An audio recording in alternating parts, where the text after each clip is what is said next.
हरियाणा वासी भाई बहनों व नागरिक साथियों, आने वाली 13 अक्टूबर को हमारे प्रदेश में विधानसभा के चुनाव होने जा रहे हैं। इस मौके पर मार्क्सवादी कम्युनिस्ट पार्टी का दृष्टिकोण मुख्यतः सामाजिक न्याय व सामाजिक क्षेत्र में क्या रहा है, किस तरह से हमारी पार्टी सोचती है, उसके ऊपर मैं अपनी बातचीत आपके सामने रखना चाहती हूँ।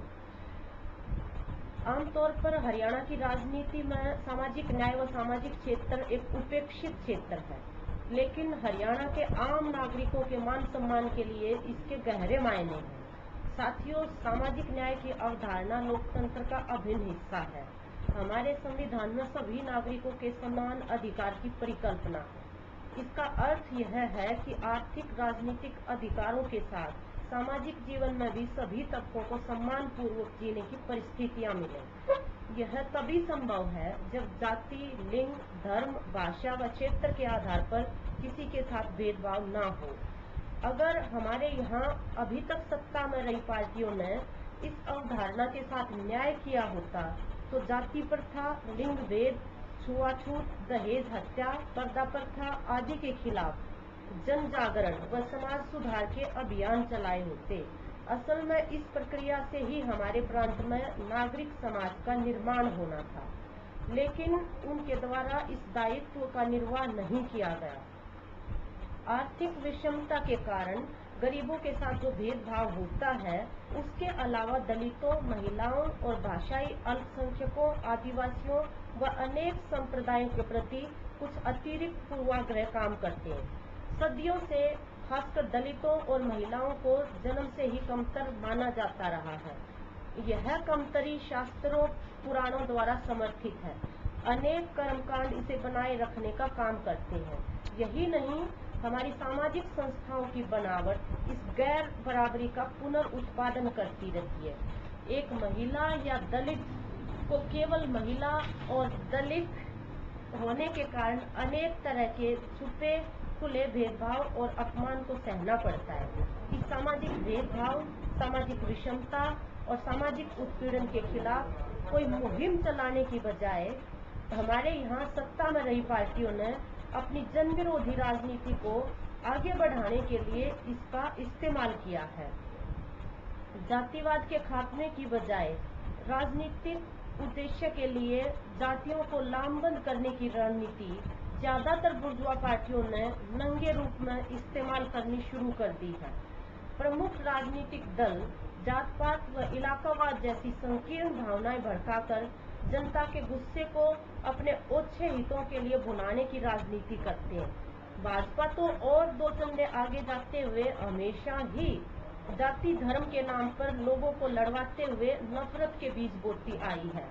आजादी के 62 साल बाद भी समाज में जातिगत हिंसा, छुआछूत, लड़की भ्रूण हत्या, घरेलू हिंसा, दहेज हत्या, पर्दा प्रथा, यौन उत्पीड़न जैसी समस्याओं से हमारा समाज ग्रस्त है। गोहाना में वाल्मीकि बस्ती का जलाया जाना, किला जफरगढ़ की घटना, महमूदपुर करनाल, रायपुर ढाणी फतेहाबाद, बेगू सिरसा आदि अनेक उदाहरण हैं। सरकारी आंकड़ों के मुताबिक महिलाओं पर बलात्कार तक की घटनाओं में 2007-8 में 25% की वृद्धि हुई है। हरियाणा के राजभवन में महिला से बलात्कार से लेकर रोहतक पुलिस थाने में सरिता से व अन्य थानों में बलात्कार की कई घटनाएं स्वयं हरियाणा पुलिस की कारगुजारियां हैं। दुर्जनपुर व दूसरे कई गांवों में स्कूलों में अबोध बालिकाओं का अध्यापकों द्वारा यौन शोषण किया गया। महिलाओं की खरीद फरोख्त का धंधा बेरोक टोक चल रहा है। लड़की भ्रूण हत्या विरोधी कानून को सरकार द्वारा नोटिफाई ही न करने से सैकड़ों अपराधी डॉक्टर सजा से बच गए। मेवात जिले व अन्य भागों में मुस्लिम अल्पसंख्यकों की संख्या लगभग 5% है। खेती, उद्योग, शिक्षा की दृष्टि से यह सर्वाधिक पिछड़ा क्षेत्र है। सच्चर कमेटी की सिफारिशों को लागू करना तो दूर, राज्य सरकार ने आज तक इसका नाम तक नहीं लिया है। मीडिया और संस्कृति में लगातार बाजारीकरण के चलते सामाजिक सांस्कृतिक मूल्यों और मर्यादाओं का बड़े पैमाने पर अमानवीकरण हो रहा है।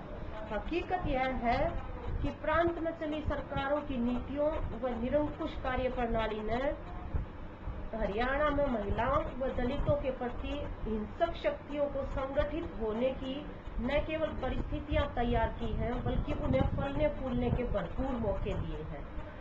हरियाणा में खाप पंचायतों के नाम पर सक्रिय गिरोह गोद बुढ़ान के नाम पर वैध शादियां तुड़वाने के फतवे जारी कर रहे हैं। युवा लड़के लड़कियों की सरेआम हत्याएं हो रही हैं।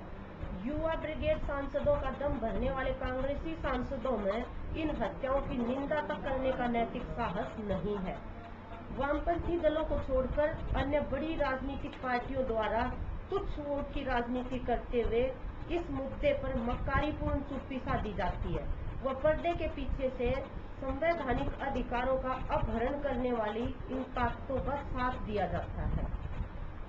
भाइयों और बहनों, हमारी पार्टी ने राज्य में छोटी ताकत होते हुए भी महिलाओं, दलितों व अल्पसंख्यकों के साथ होने वाले भेदभाव व अत्याचार के खिलाफ मैदान में डटकर ईमानदारी के साथ प्रतिबद्धतापूर्ण संघर्ष किया है।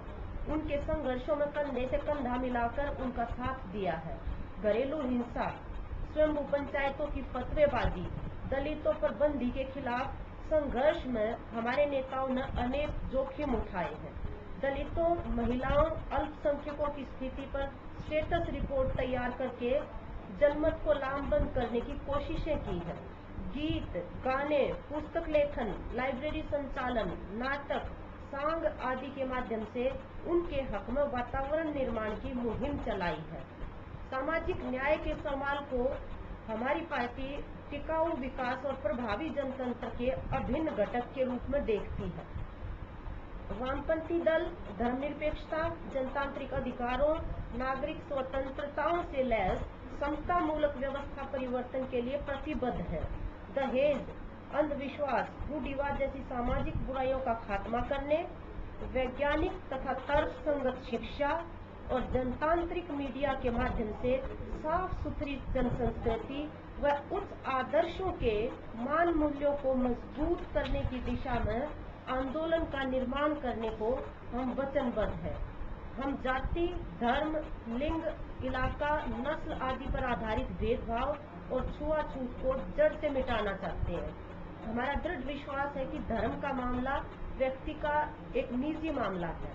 धर्म का राजनीति से घालमेल करना अतीत में हमेशा समाज और देश की एकता के लिए हानिकारक साबित हुआ है।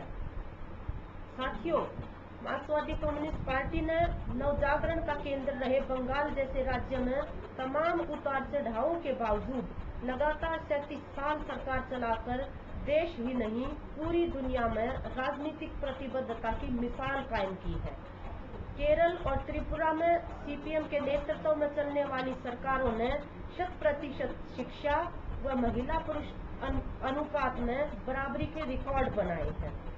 आजादी के आंदोलन के लोकप्रिय नारे धन और धरती बट के रहेगी, रात अंधेरी कट के रहेगी, इसके साथ अगर कहीं न्याय किया गया तो वो यही राज्य है। पति पत्नी दोनों के नाम पर बांटी गई भूमि की रजिस्ट्री करवाते हुए उन्हें भेदभाव के खिलाफ बराबरी पर लाने का आधार प्रदान किया गया है। यही वजह है कि इन प्रांतों में महिलाओं व अन्य गरीब तबकों के मजबूत संगठन हैं। हमारी पार्टी का मानना है कि राजनीति का असली अर्थ है लोगों का संगठित होना, पूरे समाज के विकास के लिए विचार विमर्श करना, साधारण जनता की फैसले लेने में व्यापक भागीदारी और कुल मिलाकर जीवन को बेहतर बनाने के लिए साझी पहलकदमी। इसलिए हम केवल चुनाव के समय नहीं, हमेशा जनता के बीच रहते हैं, उनके संघर्षों में साथ देते हैं, उनके बीच आत्मविश्वास का माहौल बनाते हैं। हमारा मानना है कि आजादी की लड़ाई के समय गांधी जी, सुभाष चंद्र बोस, भगत सिंह ऐसी ही राजनीति करते थे। वर्तमान में हरियाणा में जारी दल बदलू, मौकापरस्त घर बढ़ू राजनीति के खिलाफ आज भी हमारे नेता हमारे शहीदों की राजनीतिक विरासत को पूरी प्रतिबद्धता से आगे बढ़ाने के कार्य को बखूबी अंजाम दे रहे हैं। आदरणीय नागरिकों, जनता के हक की नीतिगत वैकल्पिक राजनीति को आगे बढ़ाने के लिए हमारे नेताओं ने अपने जीवन जनता की सेवा में समर्पित किए।